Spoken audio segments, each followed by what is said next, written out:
I don't know what's wrong with me. I don't know why these things keep happening. I don't know why they keep spreading to other people. I've tried so many times to build a team to try to understand. And regardless of the setbacks, progress was made, but the story continued to get stranger. I think it's about time I go in. I go deep. This is the audio logs for the curious case of Dakota Frandsen. I don't know if you're going to believe what I'm about to say. Quite frankly, I stopped caring a long time ago. Because honestly, I had to stop caring. Because the further in I went in on this, the more I tried sharing my story, the more I had incidents of people betraying my trust, trying to utilize this information to defame and ridicule me just because they got upset with me. Now, granted, I don't expect anybody to believe what I say. I do expect adult conversation. Maybe even a little healthy debate. If they don't believe what I gotta say, present their thoughts in a respectful manner.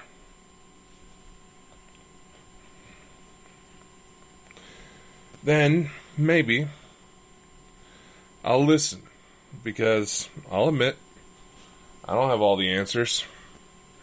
I'm still trying to understand everything that's going on. But at the end of the day,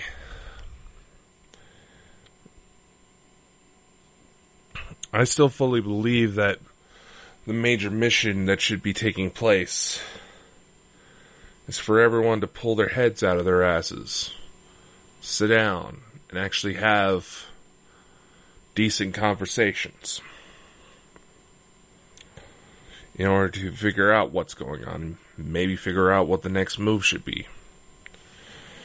Because the world's getting chaotic, and the 2020s don't exactly show any sign of slowing down the chaos.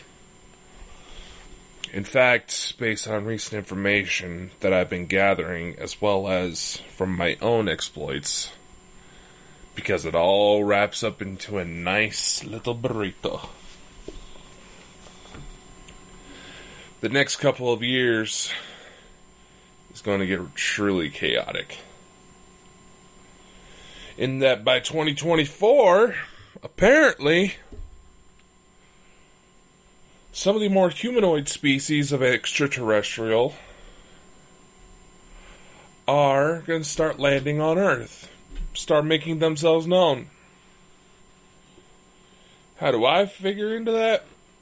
Well, ladies and gentlemen of the court, you're not going to believe what's been happening. Now, I know it's been a while since I've done one of these. Life kind of got in the way. Car repairs, show, drama, fucking more drama. Drama that has no real place in the world besides filling the time of some very lonely people. But in that time frame, I have also been hard at work,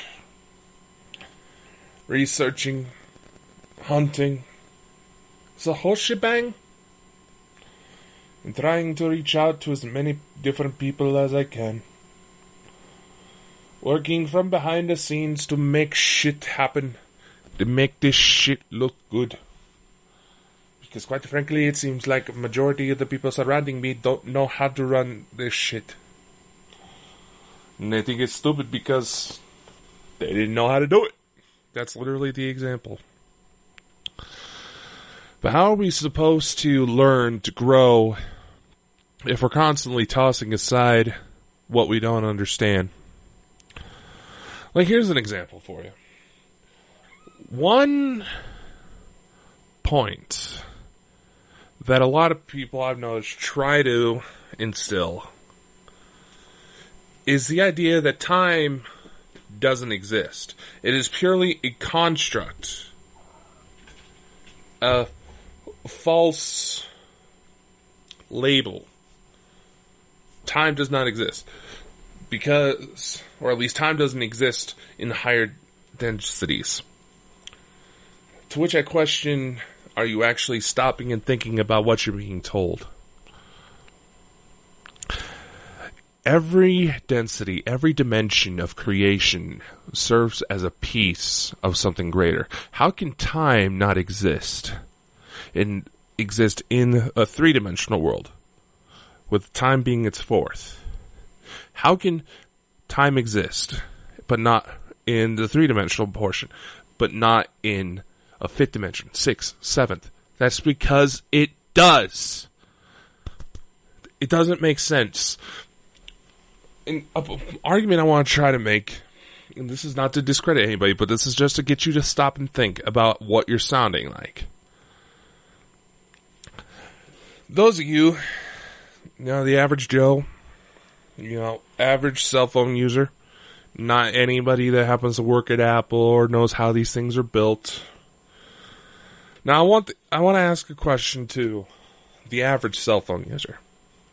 Tell me, if I were to strip apart your cell phone, bit by bit, could you sit there without looking at Google, without looking at maybe an instruction manual, none of that? Would you be able to sit there and tell me every single individual part in your cell phone and how it functions? Chances are no. And I'm not expecting you to. If you happen to have that knowledge, know how to do it because maybe you worked in cell phone repair or some electronics, good on you. That's useful information to know, and it might just end up being a high-paying career at this rate. But the average person going through their life, they're not going to know what that stuff does. So just because you don't understand how that works, are you going to say that those parts in your cell phone don't exist?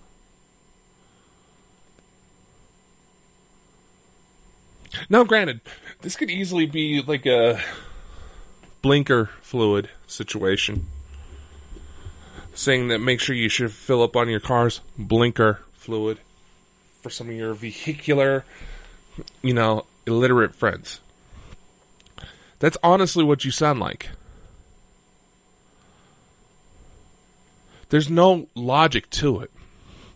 In fact, I wanted to explain this before I go on, because as David Tennant's doctor says, I'm not a Doctor Who fan, it's just that I can't seem to escape the fucking clips on TikTok when I'm thinking about, so I know a good lot of references. Time is not a linear motion. It's more of a big ball of wibbly-wobbly, timey-wimey stuff. An example I constantly use on the shows is that we experience time like a river. It flows into one It flows into one direction. And once we get to a certain point, that river eventually flows into an ocean. There's a point within higher dimensional space where time can essentially be moved, manipulated, and moved and maneuvered a lot like three-dimensional space, or even more so. In fact, now I'll admit that I had to do a quick Google search because just to kind of refresh my memory on this. But we're more familiar with the concept of the space-time continuum. It's often referred to as the Newtonian space-time continuum. But there is also said to be, how can I put this to where it makes sense? It's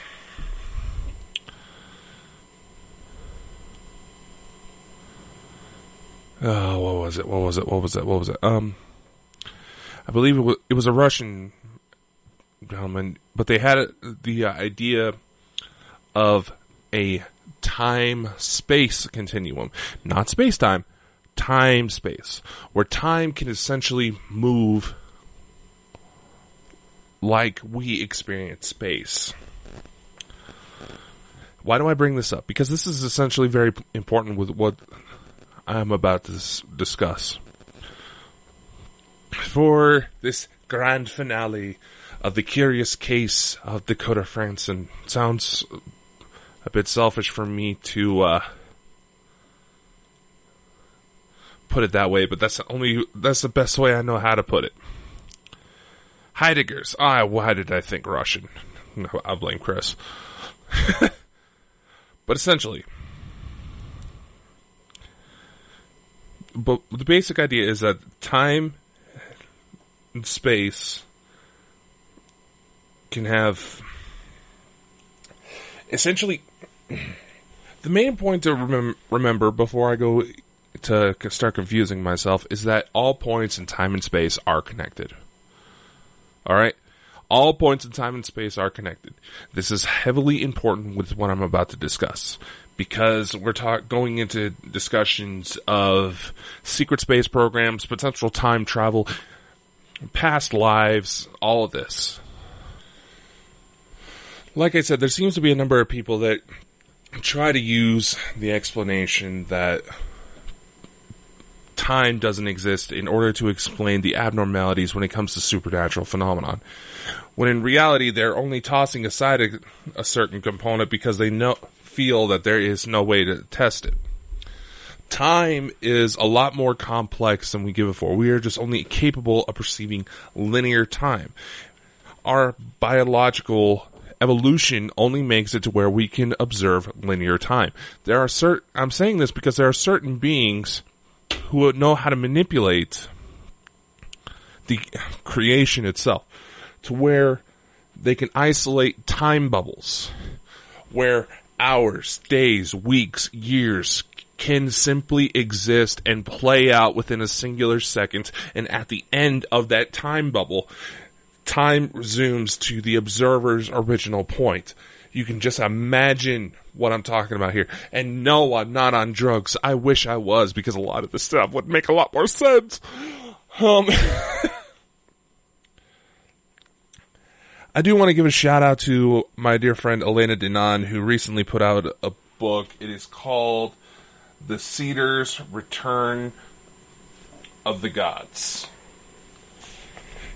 And basically, in it, she discloses that Enki, the Anunnaki, they're back. And she also discloses a number of instances where her own experiences with the Intergalactic Confederation, as well as dealing with extraterrestrial politics, for lack of a better word, will be affecting life on Earth very soon. Now, my co-host Christopher Mole, he makes fun of the fact that I stick to Elena's works almost religiously. And I've admitted to Elena that I do. And this is because whenever I've read one of Elena Dinan's books, there was a sense of familiarity, like her drawings that she includes in the books feel more like old photographs, of places I've been to. Now, there's going to be some that automatically go into the new age sort of thinking. They're like, oh my God, Dakota, that's amazing that it resonates to you. No, shut up. I hate that shit, alright? Because quite frankly, I get more of the impression that a lot of the people that go in with that mindset want to live in some sort of weird Dungeons and Dragons fantasy instead of actually trying to explore what's going on.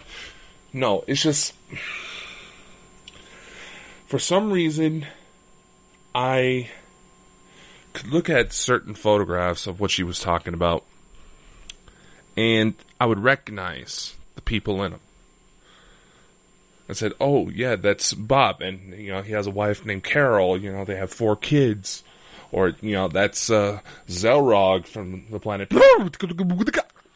from the latest intro of my show, if you haven't been watching.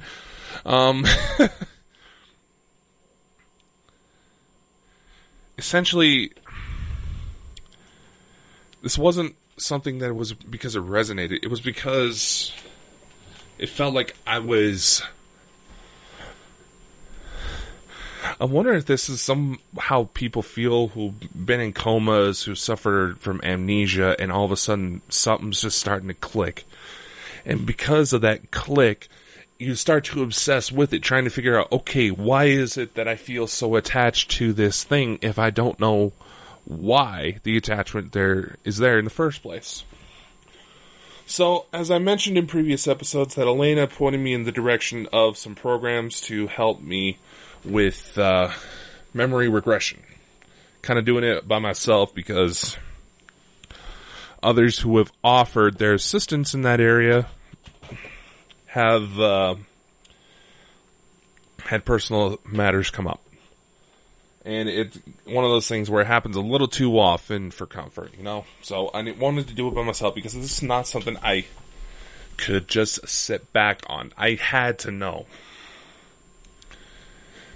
And before I go into the grand reveal, I wanted to kind of establish a few things. I have memories of relatives, say like my parents, my grandparents, and their grandparents, and going further and further and further.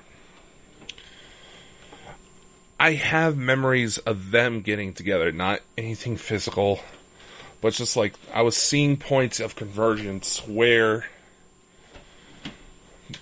the bloodlines were guaranteed to come together, if that makes sense. I have, just before those, I have memories of talking with this beautiful woman and going into this stasis pod thing where all of a sudden I am, being put under and being sent to Earth. I also have memories of battles. And as I was going through these processes, during my visitations, I would get visions of these children I helped save from darker entities. One of which, interestingly enough, was a woman who I actually ended up having on the show after Elena's last appearance, like the week after.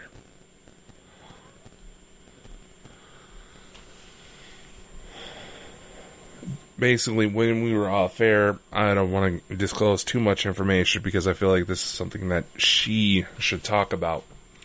Even though in some of our chats when I've been trying to help her, she also doesn't exactly feel comfortable with sharing because she still has that part of common sense nagging at her saying, this sounds crazy.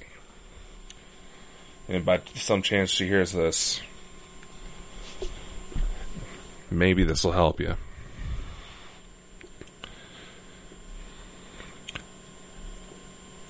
After I got a name, I made sure to write it down in a journal. It's something I've been trying to do a lot more to try to help with the extraterrestrial question. Trying to retain as much as I could so that way I can go into exercises to try to recall more. One of these sessions brought forward a name. It brought forward that I was some kind of officer. Brought forward old crew members. It brought forward just too much detail to be tossed aside as some random dream. And that was one of the things I'm constantly being told is that if a dream seems like you have way more memory of it than you should, say like you have memories of events leading up to a certain dream that you've seen, then it's chances are it may not be a dream.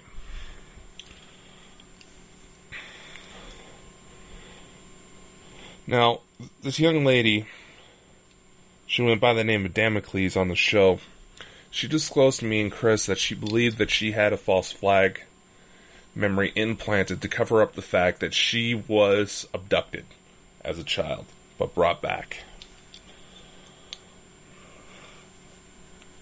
And one of the key things in this false flag memory was the image of a bucking moose. Alright? Now, I mentioned that in my own regression practices, I managed to recover a name, and all these details. Another vision came up where I saw me with this crew heading towards a spot down in Indiana. And I recognized it because I remember seeing the Great Lakes as we were coming down. We were watching this young girl being carried out by these two tall, really thin grays who were actually known to be some of the more violent varieties. And they were running this long finger across her body like they were scalping her out. Like they were planning on killing her, for lack of a better word. So we attacked. We took her for a bit of a joyride before bringing her back so we could help calm her nerves. Towards the end of this vision, I see this tall blonde man, very attractive. He comes up to me and starts doing this, makes kind of like a triangle with three of his fingers. Apparently, this is like a Jedi mind trick that certain Pleiadians have to wipe memory. And I go, hey, whoa, why are you wiping me? Why do I got to be wiped? He's like, you're getting ready for deployment. And we can't have you can't be able to recall this for your protection, her protection, and our protection. Basically, we can't have you remembering because it may compromise things. So I was like, alright, fine. Well, will I be able to bring this back? Because I was worried about that kid. This gentleman goes to look at me, smiles, and says, don't worry. Don't you remember the moose? Then gives me a casual wink. So, apparently, this event would have taken place in the early 90s. Late 80s, early 90s, based on the type of cars I saw. They just looked around that time period. And I relayed this information back to Damocles through a video chat. And needless to say, it struck. Because apparently, the tall blonde man was none other than Elena Denon's contact with the Galactic Federation, Thorhan Iridian. He was my commanding officer. And to put things further, I found out my name. Elrayon Tenut, or something along those lines. I'm dealing with alien languages here, so if I'm mispronouncing it, it's understandable. In fact, that's the reason why I'm fairly certain quite a few of them pick fairly simple names to introduce themselves as, because they know we on Earth would fuck it up. Honestly, I want to get this email chain I have with Elena put together into a poster. Because after I got that, and after I saw that I was apparently one of their members of Damocles Rescue, I had to reach out to Elena because, quite frankly, she was the common variable. She was the only one that was really triggering stuff for me to such an extent that further weird things happened. In fact, there was an incident when she was on the show with us that we had so many technical issues that she kept saying that she heard Thor Hahn talking through her implants. Well, here's the thing. Her mic on her webcam was picking up some of that transmission. I could hear Thor Hahn's voice. And he knew who I was. So, I got a hold of Elena, basically saying, hey, I've been going through the stuff you told me to check out, but there's still some parts that I'm having trouble putting together, but it's not going to take much. Before her book came out, I started getting these visitations. You know, maybe I mentioned it in the last episode. It's been a while since I had a chance to actually sit down and record, but I had visitations from beings she listed as Jovians, right? Jovians are an Anunnaki colony. Their visits were becoming much more prevalent. I was even talking with Maria Orsig, a gal from was essentially UFO lore when it comes to Nazi Germany, who said would be responsible to why the Nazis had flying machines like that. There was just so much detail. I could remember the color of suit I was in, which is something worth noting because apparently the species of the Galactic Federation wear color-coded uniforms to tell what species they are.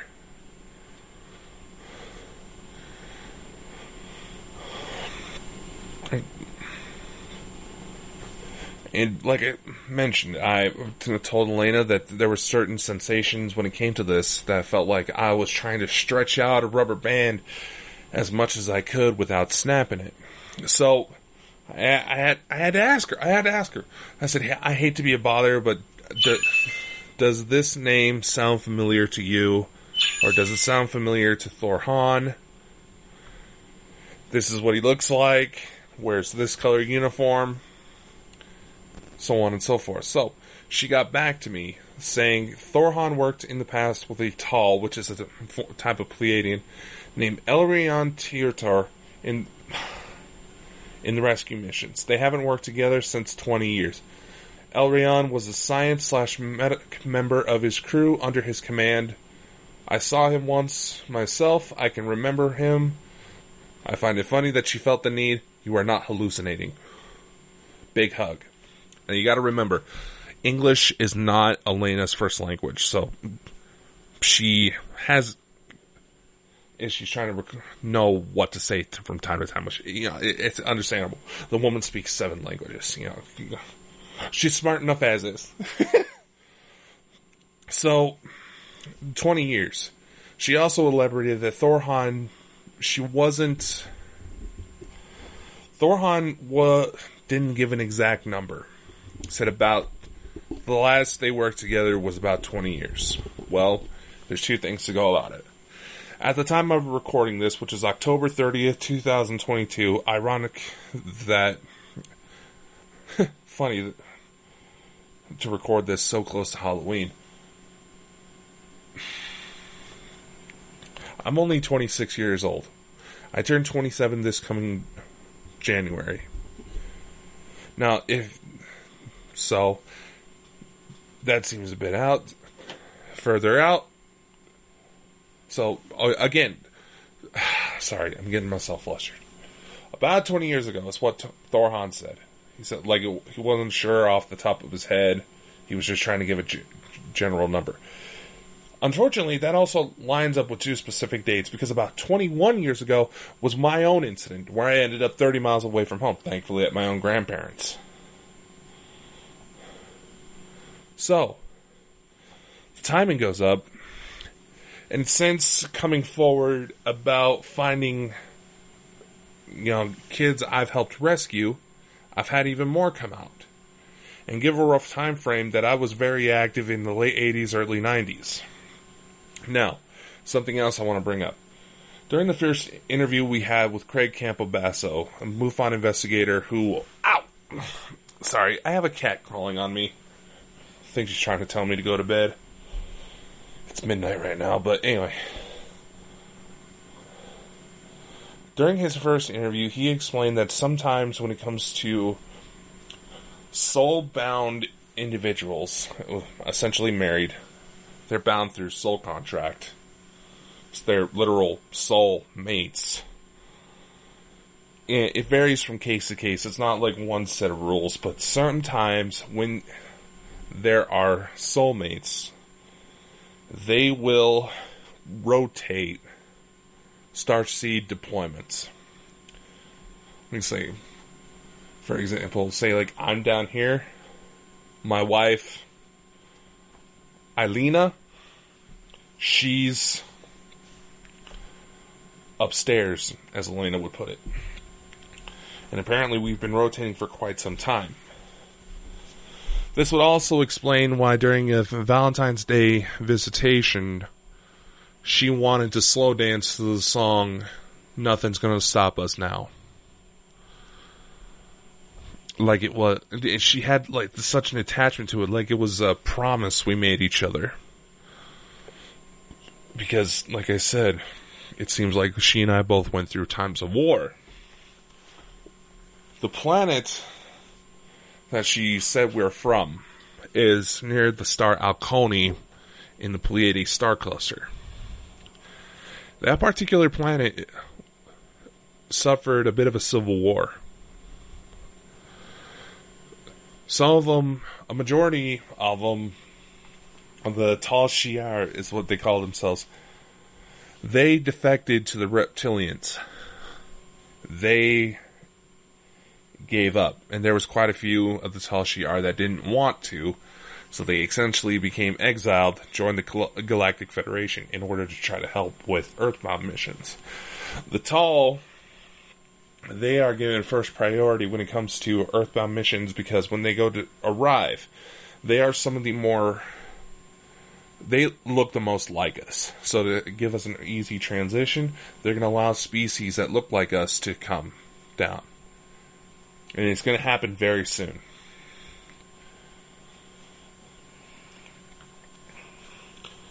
And allegedly, I may have done something to instigate it. I mentioned before that while I have been skeptical of some of his claims, Chris has been getting messages. However, even ones I talked to mentioned that Chris isn't being entirely truthful. So I've been trying to grill him. And it's not that it's necessarily Chris's fault, it's just that he is misunderstanding a lot of it. Blames it on his dyslexia. And I'm not saying that to make fun of people with dyslexia, I'm stating what's been happening. Naturally, I've been skeptical of some of his claims, but he's also ended up having quite a bit come true. So, I admit to him fully that if I suspect that he's been lying to me, it's game over. We're done. I take this stuff very seriously. And despite what some of the people that he has been known to associate himself with seem to think, I actually know what the hell I'm doing. And I've even had Chris tested to check for signs of deception. And everyone who's been looking says that to basically trust my instincts, but if they were in my shoes, they would not trust it. Because they detected that there was a sense of deception that if I were to somehow be deemed no longer of use, I would get tossed aside. And that is something I keep myself in mind, because these are extraordinary claims I'm making. I know that for a fact. I'm doing my best to try to gather as much physical evidence as I can. And it's hard. There's a reason why a majority of the people I trust most when it comes to this type of thing fully admit that they feel like they're having a psychotic episode, that they feel like they should be getting help for schizophrenia. It's something I honestly still fear to this very day, even though I have a proven track record of finding something going on. I mean, a couple weeks ago, there was an incident where I just walked outside to start getting ready for work. All of a sudden, I noticed that there was a beam of light near the moon that didn't seem like it was originating from something. Now, this may be some sort of weird formation of ice crystals in the atmosphere. That could very well be it. I'm not denying that notion. Being that it was looking kind of off, I started snapping some photos on my phone. Snapped the photos, tucked it away, went to work, didn't think much about it till I got off. All of a sudden, there seems to be a partially cloaked object where the beams of light intersect. A strange one that goes past the moon, and there's a beam of moonlight that intersected, that originated from the moon. And I'll be honest, some of the visitations I've been getting from my wife and kids indicate that they've been staying on the moon base. They're close. They're getting ready to come. Elena Denant mentions that there's at least 4 motherships surrounding that are just outside the orbit of the planet Earth. Heavily cloaked to where they can't be seen. And there's also going to be abnormalities within the solar system that are going to indicate exactly where a lot of our interstellar friends are hiding. A lot of the darker ones have been officially kicked out, but they are trying to get back in. But being that there's supposed to be a grand change going to be coming, because conflict unfortunately breeds evolution, and we have got to learn from our mistakes of what we've been doing for the last several thousand years, so that way we can become better. We're in a probation period, for lack of a better word, for becoming a spacefaring civilization. And that's why I want to do We Are Light Ascension into the Age of Space. It's why I've been working on building up my contacts within Hollywood circles. That's why I've been working on getting things done that I've been kind of putting off, or just kind of got sidetracked and forgot about, to be completely honest. As well as building up new future relations. That's why it physically pains me whenever someone tries to loop me in with their fucking drama lately. Such a fucking distraction. But amazing things are coming. And I'm going to make this the last episode of this mini-series, because it's time to focus on moving forward. There's going to be a new book by myself coming out January 19th. It's an updated version of Dear Coda. It's going to be called Dear Coda Revelations. It's going to include more case information, as well as more information on the extraterrestrial side of things. You can also check my book, The One Who Walks All Worlds. The Ones Who Walk All Worlds. It's available on most major book platforms. I just released the Origins collection, which includes several chapters that would never been released before, but have just been sitting on my computer for years and years and years, essentially forgotten about. And I finally got to actually putting them out into the world. So, yay for myself. Things are about to get crazy, ladies and gentlemen. So please be kind to one another. In the official release of this, there will be several tones included, including one that was a special message to Anki. Tones meaning CE5 related tones. Do use them, because it's almost guaranteed something's going to happen. I may have gotten a response for the message to Anki, and that was what looked like a giant pyramid outside my house. that disappeared the second it knew I was looking at it. Fucking figures, right? So those of you assholes who are trying to shoot me down because you're not liking how well things are going, I really hope you find yourself time to really evaluate your choices in life. Maybe if you decide to actually put in the energy to do the work instead of treating people like crap, the same energy you use to treat people like crap to actual putting in actual productive work, maybe you would actually get somewhere and not be pathetic losers. Well, I'm just saying that now. It's time to move on. My name is Dakota Frandsen. I am the one and only specialist of the strange. The stories I tell here are absolutely true, regardless of whether or not you believe them. And trust that there's going to be a lot of chaos in the world very soon because of what I say. Stay safe, stay loved, stay weird. And I'll see you when I see you.